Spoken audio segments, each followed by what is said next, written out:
I'm 55 years old. I thought I knew what love, loyalty, and family really meant. Turns out, I didn't know anything at all. I was married to my wife, Clara, for 25 years.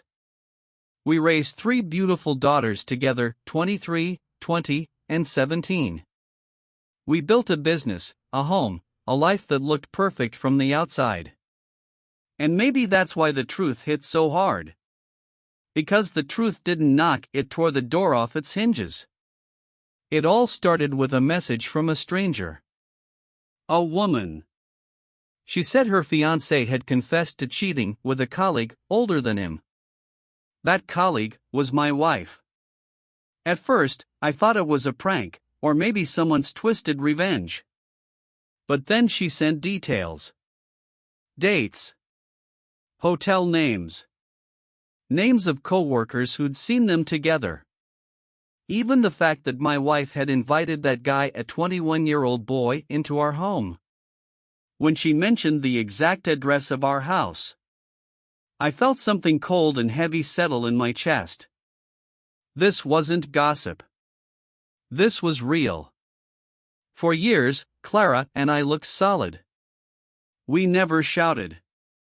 We planned our vacations, helped our kids move to college, celebrated anniversaries like clockwork. But apparently, while I was away on business trips, she was creating special memories of her own. I kept trying to deny it, to believe that maybe it was just an emotional mistake. But no, everything matched. She'd waited for the week I'd be gone. It wasn't an accident. It was planned. The woman who wrote me ended her message with, "You deserve to know. I hope you find peace." I didn't find peace. I found silence, a kind that eats you from the inside. Now, we still live under the same roof. We sleep in the same bed. But it feels like I died 3 years ago, and nobody noticed. I wake up at 5, go to the gym, work until evening. And when I come home, she acts like nothing happened. She talks about our next vacation, about how we should visit the girls. And I nod. Because I don't have the strength to start the war yet. I'm just a ghost living among people who pretend to love him. One detail hurt more than anything. My daughters knew. The fiancé, that kid, had told his ex that my daughter once walked in on them kissing in our living room. She had come home from school early. My wife thought she'd be gone all day.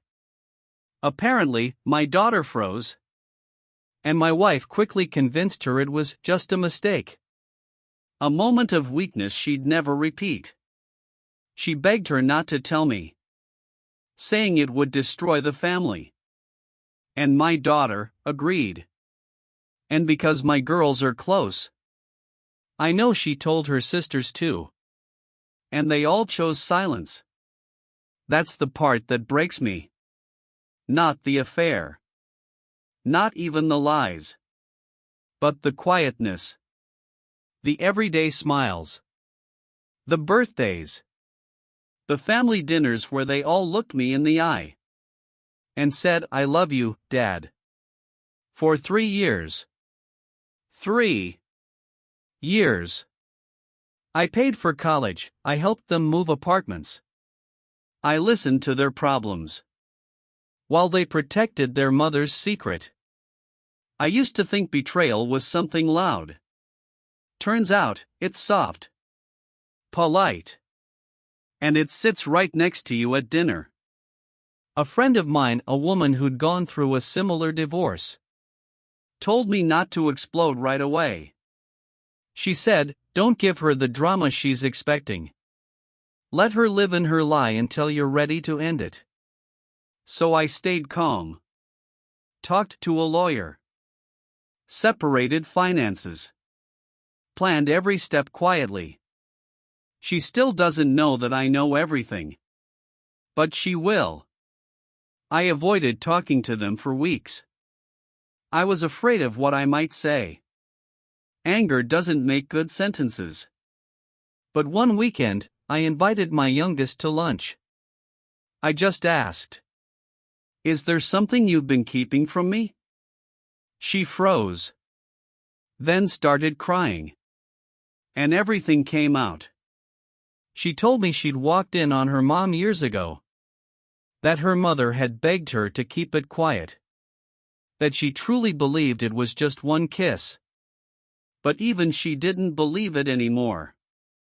She said she'd told her sisters, and they were terrified of breaking the family apart. I listened. And when she finished, I just said, "You did nothing wrong. I love you. But this changes everything." That night, I called my other two daughters. We had a long video call. They cried, apologized, said they'd wanted to tell me for years. I told them I wasn't angry. Just hurt. I said I loved them, but I needed time to feel like their father again. For the first time, they saw what silence costs. That evening, I came home. My wife was cooking dinner, talking like always. Pretending our life still existed. I said quietly, "I talked to our daughters today." She froze. And then she knew. She started crying immediately. Saying it was just a kiss. That she was lonely. That she didn't want to lose me. But I wasn't angry anymore. Just empty. "Tomorrow," I said, "you'll get the divorce papers. Through the courier." Then I packed a small bag and walked out. She didn't follow. She didn't even try. Maybe she knew it was over long before I did. The next morning, she called, drunk, sobbing. She said she loved me. Then she threatened to ruin me. Said she'd bankrupt my company? Tell our daughters I'd abused her. I didn't argue. I just hung up. Then I looked at my youngest, sitting beside me, and saw the same disbelief in her eyes that I'd once had. We stayed at a hotel for a few nights. I told her she could live with me until she felt safe. She agreed. Sometimes I still catch her staring out the window. Like she's realizing her mother isn't who she thought she was either. My lawyer says I'll be fine. The house, the cars, half will go to her. But my company is mine. And that's enough. My daughters and I are rebuilding something fragile. Not trust yet, but understanding. They come by on weekends. We cook, we talk, sometimes we just sit in silence. And that silence, finally, feels honest.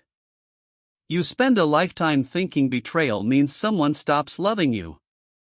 But that's not true. Sometimes they still love you. Just not enough to tell you the truth. And silence is the sharpest weapon of all. I don't hate her anymore. I don't even hate them. But I'll never be the same man again. Maybe that's okay. Maybe that's how healing starts. Quietly. In a rented hotel room. With your daughter asleep beside you. And a phone that's finally stopped ringing.